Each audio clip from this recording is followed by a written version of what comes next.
గురుగారు మొట్టమొదట మేషరాశి వారికి ఏ విధంగా ఉండబోతోంది ఈ వారం? మేషరాశి వారికి 4 గ్రహాలు యోగిస్తున్నాయమ్మా.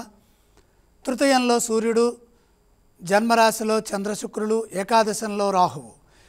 అత్యద్భుతమైన శుభకాలం కొనసాగుతోంది. ఆశయాలకు తగ్గట్టుగా నిర్ణయాలు తీసుకుంటూ ముందుకు సాగండి. ఆత్మవిశ్వాసం మెండుగా ఉంటుంది. ఈ వారంలో చేసే పనులు విజయవంతమవుతాయి. మనోబలం శుభప్రదం. ఆర్థిక అంశాలు బ్రహ్మాండంగా ఉంటాయి. సృజనాత్మకతతో ముందుకు సాగితే అన్ని విధాలా మేలు చేకూరుతుంది. లక్ష్య సాధనలో ఆత్మీయుల సూచనలు బాగా పనిచేస్తాయి. ఉద్యోగస్తులకు లాభదాయకంగా ఉంటుంది. మీ ప్రయత్నాలు సఫలమవుతాయి.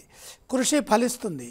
ఉన్నత శిఖరాలకు ఎదుగుతారు. ధర్మ మార్గంలో స్థిరత్వం సిద్ధిస్తుంది. గతంలో ఏర్పడిన ప్రతిష్టంభన తొలగుతుంది. భవిష్యత్తును దృష్టిలో పెట్టుకుని ప్రణాళికలు సిద్ధం చేయండి. కొత్తగా చేసే ప్రయత్నాల్లో విజయం ఉంటుంది. వ్యాపారంలో కూడా ఇదే విధంగా ముందుకు సాగితే మంచి జరుగుతుంది.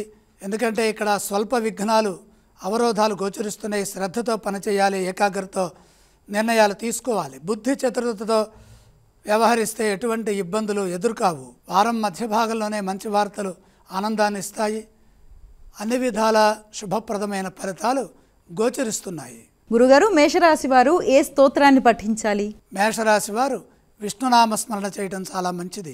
ఈ రాశి వారు ఏ ఆలయాలను సందర్శిస్తే శుభ ఫలితాలు కలుగుతాయి? విష్ణుమూర్తిని దర్శించండి. గురుగారు, ఈ రాశి వారు ఏ దానాలు చేయాలి? పెసలు దానంగా సమర్పించండి.